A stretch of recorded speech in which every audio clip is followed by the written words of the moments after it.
എങ്ങനെയാ പറഞ്ഞ എന്ത് പറഞ്ഞ? ഒന്നുമില്ല, വീട്ടിൽ നിന്ന് എല്ലാവരും ചോദിച്ചു കല്യാണം കഴിക്കണ്ടേ. ആ സമയത്ത് പറഞ്ഞു റിലേഷൻ ഉണ്ട്, പാലക്കാട് കണ്ട് ഒക്കെ വർക്ക് ചെയ്യുന്നത്. അപ്പം അങ്ങനെ ഫോട്ടോ കാണിച്ചു. ആദ്യമായിട്ട് വലിയ ഇൻട്രസ്റ്റ് ഉണ്ടായില്ല, പിന്നെ ലാസ്റ്റ് സമ്മതിച്ചു.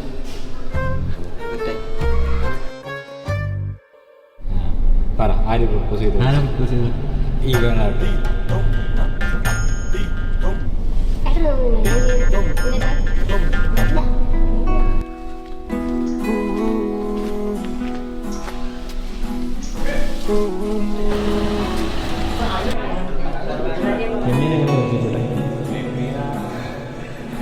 പരിചയപ്പെട്ടു.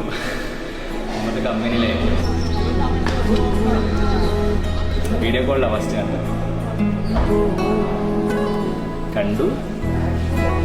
പിന്നെ ഫ്രണ്ട്സായി, പിന്നെ ഒരുമിച്ച് അങ്ങോട്ട് പോകാൻ തീരുമാനിച്ചു. എങ്ങനെയാണ് തീരുമാനിക്കാൻ കാരണം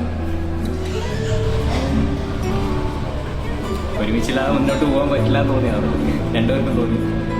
നിങ്ങൾ ലിവിങ് ടുഗദർ ആയിരുന്നു? ഏയ് അങ്ങനെയൊന്നുമില്ല.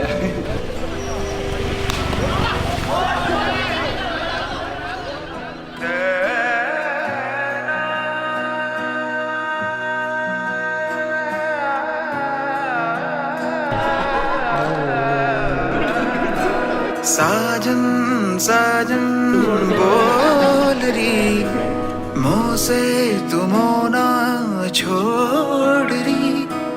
साजन साजन बोल रही नजरें नमों से यूं मोड़ रही. मेरी जान उदारी तू, मेरी जान सवारी तू. അവരുടെ ഫ്രണ്ട്സ് സർക്കിൾ പറഞ്ഞാൽ നമുക്ക് തന്നെയാണ് ഫ്രണ്ട്സ്. ഇപ്പോൾ നമ്മൾ ഒരു 10-20 ആൾക്കാരാണ്. അപ്പോൾ അവൻ്റെ ഫ്രണ്ട്സും നമ്മളെ ഫ്രണ്ട്സും എല്ലാം സെയിം തന്നെയാണ്. ഒരു ഫുൾ വൈബാണ്. ഏട്ടത്തിൻ്റെ ഒരു ഇത് നമുക്ക് തന്നിട്ടേ ഇല്ല. എപ്പോഴും നമ്മൾ ഫ്രണ്ട്സ് മാതിരി തന്നെയാണ്. ഇപ്പം ഞാനായാലും അനിയനായാലും എല്ലാവരും സെയിമാണ്. ഒരു എന്താ പറയുക, വീട്ടിലാണെങ്കിലും പുറത്താണെങ്കിലും ഒരു സെറ്റാണ്. എപ്പോഴും അമ്മയും അച്ഛനും എല്ലാവരും ഫുള്ള് ഫ്രണ്ട്ലിയാണ്.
ഒരു 2 വർഷം കഴിഞ്ഞ് വീട്ടിലിരിക്കാനാണ് പ്ലാൻ.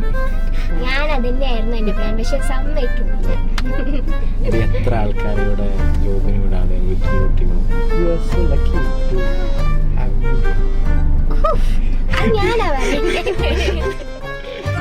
കല്യാണം കഴിഞ്ഞു, ഇന്ന് റിസപ്ഷനാണ്. വളരെ തങ്കപ്പെട്ടൊരു സ്വഭാവമാണ്. അങ്ങനെ ആരെങ്കിലും ചോദിച്ചാലും അങ്ങനെ മോശം അഭിപ്രായം ഒന്നും ഉണ്ടാവില്ല. എന്നെക്കുറിച്ചും അങ്ങനെ ഉണ്ടാവില്ല മോശം അഭിപ്രായം. നല്ലൊരു മൈന ചെറുപ്പക്കാരനാണ്. വധുവിൻ്റെ പേര് രമ്യ. രമ്യ പാലക്കാടാണ്, ഞാൻ കാസർഗോഡും. അപ്പോൾ അങ്ങനെയൊക്കെ അതൊക്കെ സെറ്റായി കല്യാണം കഴിഞ്ഞു. പിന്നെ റിസപ്ഷനാണ്. വളരെ മാന്യമായ രീതിയിലാണ് റിസപ്ഷനൊക്കെ നടക്കുന്നത്. എല്ലാ റിസപ്ഷനും ഇല്ല പോലെ അങ്ങനെ വൃത്തിയായിട്ട കളികളൊന്നും ഇവിടെ ഇല്ല. വളരെ മാന്യമായ രീതിയിൽ ഒരു റിസപ്ഷൻ ഇവിടെ നടക്കുന്നുണ്ട്.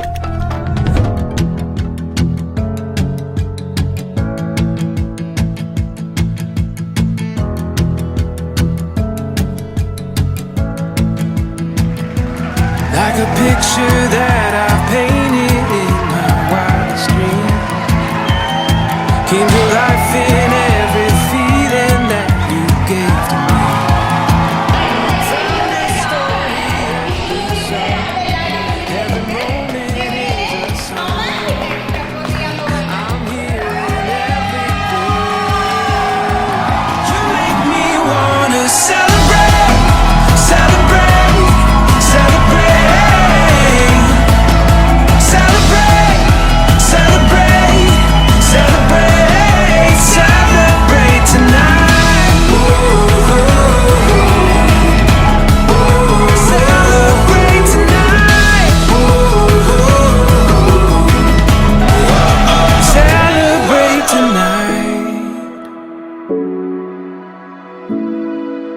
Celebrate tonight.